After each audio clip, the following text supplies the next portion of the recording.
Shalom, apa kabar semua? Puji Tuhan. Ya, saya percaya Anda semua sihat, berada di rumah masing-masing.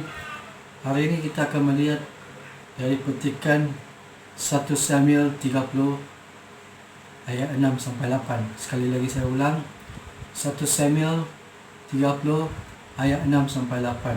Di dalam petikan ini kita dapat melihat Daud pulang dari satu tempat dan dia mendapati kediamannya telah dibongkar, orang yang dikasihi telah dicolek, tempatnya telah dibakar, dan hatinya menjadi sangat pedih. Ya, bersama dengan orang-orangnya, mereka melihat tempat itu bersama dengan pahlawan dia. Ya, laki-laki bersama dengan Daud, mereka semua melihat tempat mereka telah ditawan, telah diroboh. Mereka menangis sekuat hati seperti budak kecil.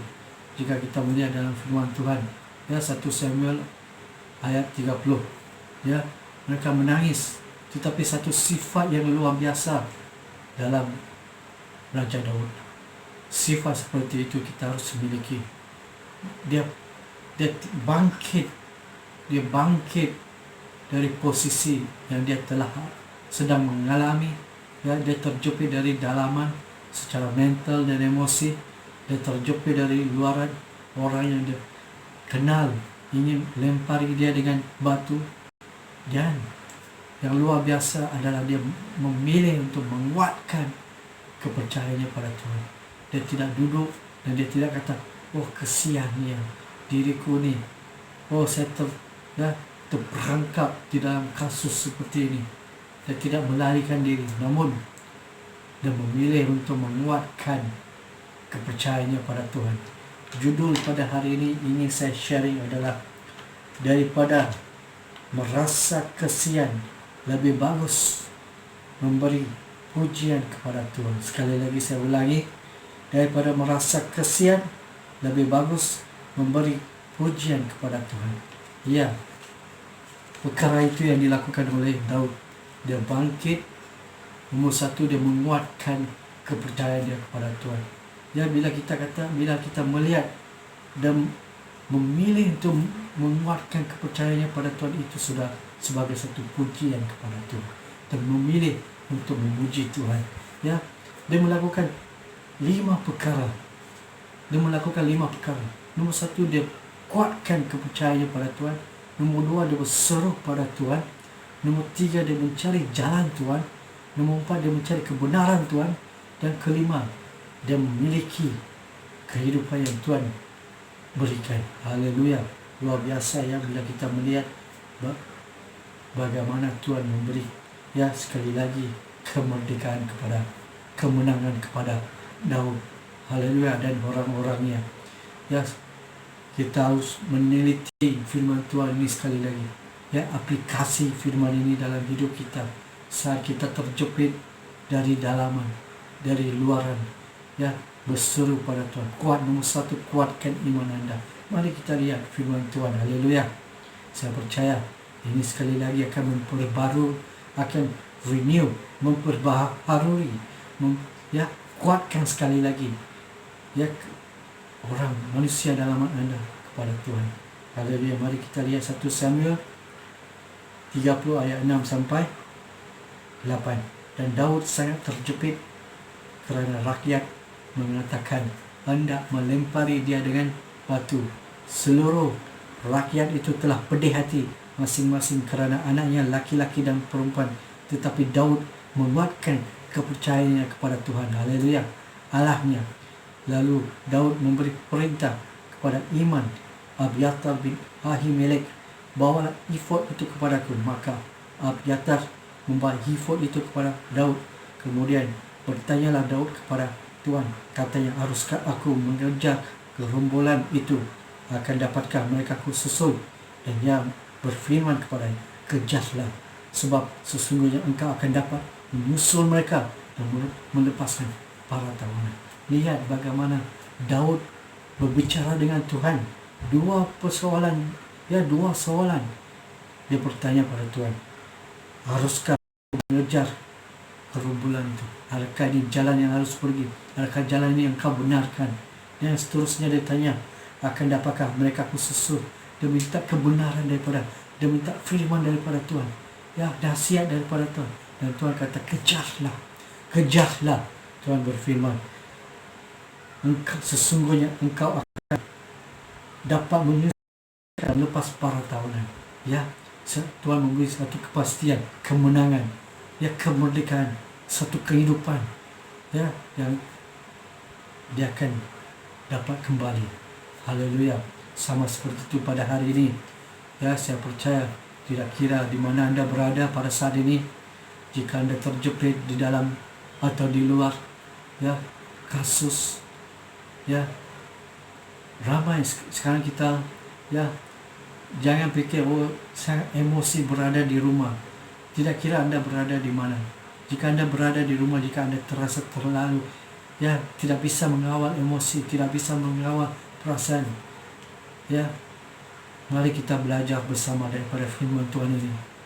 Nomor satu, kuatkan, tukar pola pemikiran Anda, tukar posisi, ya, penglihatan. Ya, benar, di depan Anda ada masalah itu. Ya, benar, di depan Anda ya, kasus itu sudah terjadi. Saat itu bangkit daripada situ, kuatkan iman Anda, kuatkan kepercayaan Anda pada Tuhan, ya, berseru padanya, berseru saat dalam situasi seperti itu, berseru. Mari kita memiliki, ya, sifat seperti Daud, yang jika kita lalui seperti Daud, ya, tidak mungkin kita akan lakukan seperti Daud.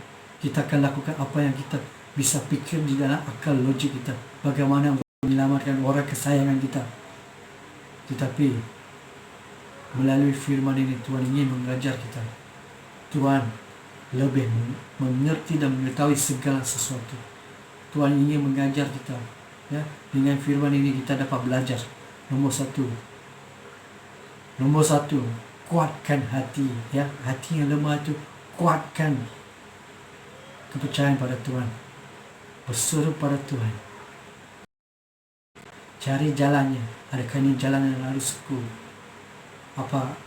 dan dapatkah aku susul, dapatkah kebenarannya, dan seterusnya. Anda akan melihat kemenangan itu, kehidupan yang Anda mau, keputusan yang Anda mau, Anda akan bisa. Keputusan yang Anda ingin melihat, keputusan yang Anda ingin mendengar, Anda akan mati. Haleluya. Sebab dalam firman Tuhan tertulis, mari kita lihat firman Tuhan, sungguh luar biasa.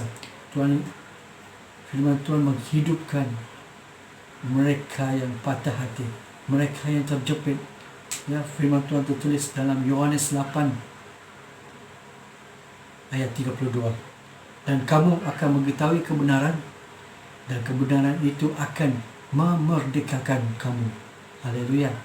Bila kita terima kebenaran daripada syurga, sukacita syurgawi adalah milik Anda. Haleluya. Seterusnya, sebelum saya tutup firman Tuhan, sharing pada saat ini, firman itu yang akhir, 2 Timotius 4 ayat 17. 2 Timotius 4 ayat 17. Tetapi Tuhan telah mendampingi aku dan menguatkan aku. Tuhan akan mendampingi Anda, dan Tuhan akan menguatkan Anda. Percayakan, kata amin. Haleluya. Tuhan sentiasa bersama kita. Tuhan Yesus Kristus sentiasa bersama kita semua. Haleluya. Sama Tuhan bersama dengan Daud, ya.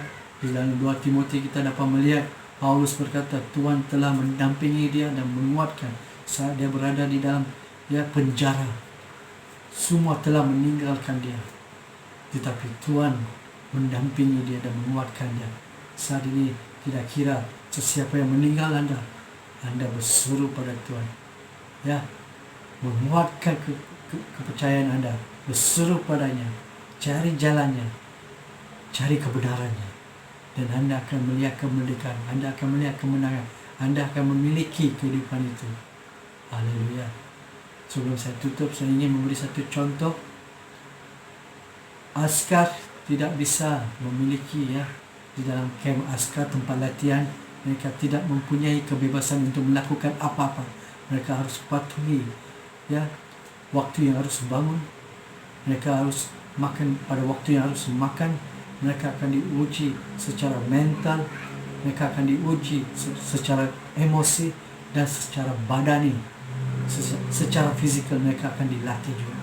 Dan mereka akan keluar sebagai seorang askar untuk bersiap untuk bertempur. Sama seperti itu juga Tuhan memberi firman-Nya untuk menguatkan kita. Tuhan memberi firman-Nya untuk memberi kita hikmah. Dan Tuhan memberi firman-Nya untuk menguatkan manusia dalaman kita. Kita adalah lebih daripada pemenang. Itulah firman Tuhan. Dalam Kristus Yesus kita lebih daripada pemenang. Haleluya. Kira-kira apa jua Anda sudah melalui, lihat di syurga, angkat tangan kudus, berseru padanya, semuanya akan diselesaikan. Tuhan akan buka jalan. Tiada mustahil bagi Tuhan kita. Amin. Saya percaya Anda diberkati.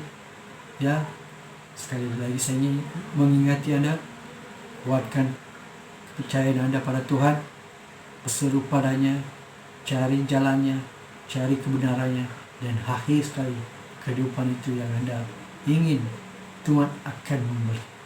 Percaya padanya. God bless you. God bless you. Damai sejahtera Tuhan Yesus Kristus memelihara hati, jiwa, dan pemikiran Anda. God bless you. Kita akan jumpa tidak lama lagi. Amin.